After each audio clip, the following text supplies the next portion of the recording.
Estamos de volta com o Pensamento Jurídico. Hoje uma edição especial para destacar o segundo curso jurídico regional, promovido pela Escola Judicial Desembargador Edésio Fernandes, de Minas Gerais, em parceria com a Mages, aqui na cidade histórica de Tiradentes. Neste bloco vamos focar a adoção de mecanismos para reduzir o tempo dos processos. Aqui ao meu lado, a ministra Carmen Lúcia Antunes Rocha, do Supremo Tribunal Federal, que vai contar para nós, ministra, qual o papel e a importância da adoção da súmula vinculante, da repercussão geral no tempo e no desempenho do STF. Houve primeiro, priorização das matérias que são consideradas prioritárias, no caso da repercussão geral, ou seja, matérias que realmente importam para o Brasil inteiro, que têm repercussão, que vão muito além dos interesses das partes, e por isso mesmo, para elas é preciso que o Supremo se debruce uma vez só, dê uma decisão definitiva e essa decisão seja reprisada nos tribunais desde que as situações de fato sejam as mesmas. Isso faz com que o Supremo, primeiro, se manifeste uma vez só, o que diminui o número de recursos que precisam de ser resolvidos pelos ministros. E, de outro lado, faz com que as decisões do Supremo passem a ter um efeito na jurisdição a ser prestada, que também será de uma forma mais célere para todos os tribunais e juízes. E, de outro lado, os jurisdicionados têm a segurança de que a sua decisão será a mesma que será tomada por um outro tribunal, por um outro estado, desde que a sua situação de fato seja a mesma. O que significa que o princípio constitucional da igualdade na jurisdição realmente se realiza de uma forma mais efetiva, mais concreta, mais objetiva. Quanto à súmula vinculante, o que se teve foi a adoção de um instrumento segundo o qual aquelas matérias que já são decididas reiteradamente pelo Supremo Tribunal numa determinada forma, têm a sua interpretação devidamente veiculada nisto que se chama súmula, e cujos efeitos se estendem obrigatoriamente a todas aquelas mesmas situações, de tal maneira que também aí há uma diminuição de recursos que chegam, especialmente aqueles que teriam apenas a natureza protelatória. Sim. Ou seja, súmula vinculante e repercussão geral têm objetivos semelhantes, iguais, mas funções diferentes. Funções diferentes, o que causa cada um deles realmente é uma situação diferente. No caso da súmula vinculante, a matéria já foi reiteradamente decidida constitucionalmente pelo Supremo Tribunal Federal.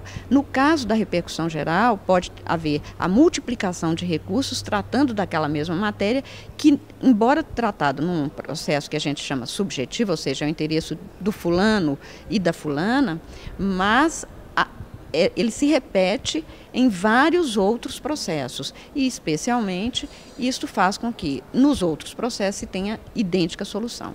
Ora, ministra, há quem diga que a influência ou a repercussão da súmula vinculante sobre os outros tribunais, as primeiras instâncias, isso poderia provocar um engessamento do judiciário e até afetar o direito da ampla defesa. Como é que o senhor avalia essa opinião?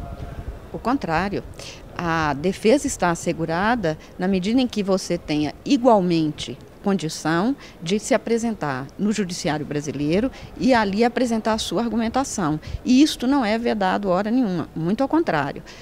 Aquilo que teve repercussão geral foi reconhecido, foi cuidado, e nas instâncias de exame de prova ou de exame de direito de primeira instância realmente não há nenhuma dificuldade a que se tenha o amplo acesso e a ampla defesa.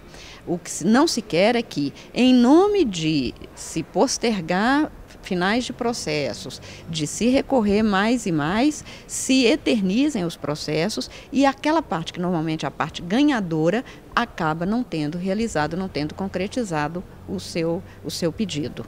Nós estamos vivendo agora uma nova reforma do CPC, o Código de Processo Civil. A senhora acha que é mais uma reforma? Isso tem algum efeito, essa conta-gotas, que a cada mudança na legislação nossa? Eu acho que é muito difícil fazer uma modificação realmente de uma só vez, de todo um código. Mas quando o código se tem por superado na sua estrutura fundamental, realmente é preciso que isso aconteça. O que é preciso, no entanto, a meu ver, é que haja uma mudança de cultura, e esta não virá só por uma lei. As leis, claro, fazem com que haja mudanças no procedimento a ser adotado, especialmente pelos órgãos estatais, que são os do Poder Judiciário.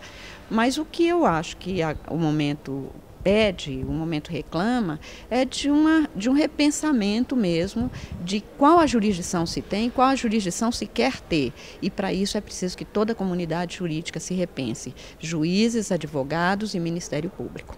E afinal, onde é que começa a justiça? Afinal, no Brasil nós temos 4 instâncias. É preciso chegar ao Supremo para se fazer justiça? Não, nós temos muito bons juízes e temos muito bons tribunais e a matéria de prova, por exemplo, ela se exaure no Tribunal de Justiça ou no Tribunal Regional Federal. Ela nem vai até lá. Então, por isso mesmo é que se pede que não se permita, que a legislação não permita, que de forma protelatória ou abusiva do processo, que acabe se postergando a execução de um julgado que não será examinado nas suas provas, por exemplo, nem pelo Superior Tribunal, nem pelo Supremo Tribunal Federal.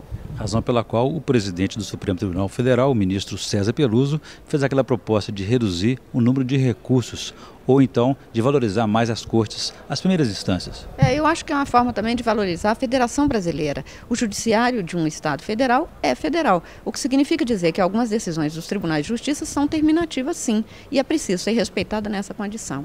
Muito bem, ministro. Você está participando hoje do curso jurídico regional promovido pela Escola Judicial Desembargador Edésio Fernandes. Qual a importância da formação continuada, da capacitação dos magistrados? Dos magistrados, como de todos os profissionais, eu digo dos magistrados porque este é um curso especialmente voltado a eles, é que nós estamos dando cobro ao primeiro dos mandamentos do século XXI estabelecido pela ONU, aprender a aprender.